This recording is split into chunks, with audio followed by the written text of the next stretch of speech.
ආයුබෝවන් හැමෝටම. ඔන්න අදත් රජයේ රැකියාවක් සම්බන්ධයෙන් ඔයාලව දැනුවත් කරන්න තමයි සූදානම් වෙන්නේ.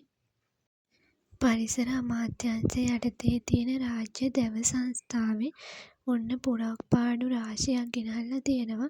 ඉතින් බලමු අපි මොනවාද ඒ තනතුරු සහ ඒවට බලන සුදුසුකම් කියලා.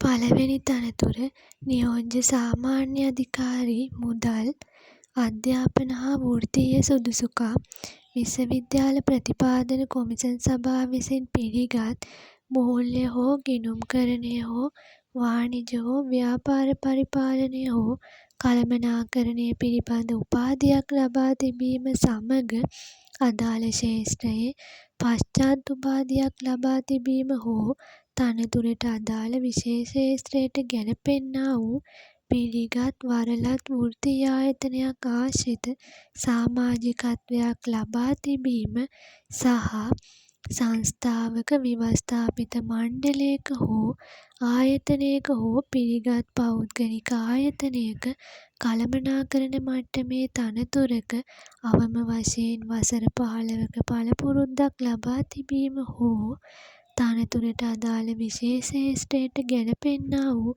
පිළිගත් වරලත් වෘත්තීය ආයතනයක පූර්ණ සමාජිකත්වය ලබා තිබීම සහ සංස්ථාවක ව්‍යවස්ථාපිත මණ්ඩලයක හෝ ආයතනයක හෝ පිළිගත් පෞද්ගලික ආයතනයක කළමනාකරණ මට්ටමේ තනතුරක අවම වශයෙන් වසර 15ක පළපුරුද්දක් ලබා තිබීම. ඉතින් මේ සුදුසුකම් තියෙනවා නම් ඔයාටත් පුළුවන් නියෝජ්‍ය සාමාන්‍ය අධිකාරී මුදල් තනතුරට ඇප්ලයි කරන්න. ඉතින් මේ තනතුරට අමතරව සහකාර සාමාන්‍ය අධිකාරී කලාප, සහකාර සාමාන්‍ය අධිකාරී ඉංජිනේරු හා නිෂ්පාදන, සහකාර කළමනාකාර මුදල්, සහකාර කළමනාකාර අලෙවි වගේ තනතුරු රාශියක් මේකේ දක්වලා තියෙනවා. ඔයාලට පුළුවන් මේකේ විස්තරේ කියවලා බලලා ඔයාලට ඒ සුදුසුකම් තියෙනවා නම් ඒවට ඇප්ලයි කරන්න. ඉතින් බලමු අයදුම් කරන්න ඕනේ කොහොමද කියලා.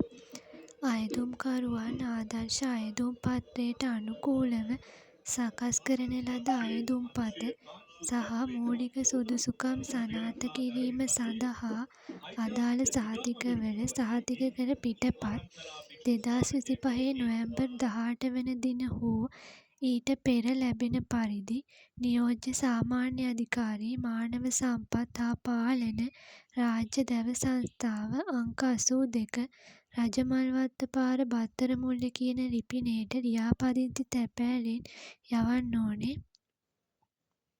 ඔයාලටත් සුදුසුකම් තියෙනවා නම් අයදුම් පත්‍රයක් යොමු කරලා බලන්න. එහෙනම් අදට වීඩියෝ එක මෙතනින් අවසන් කරනවා. channel එක subscribe කරලා එකතු වෙන්න කියලා ආදරෙන් මතක් කරනවා.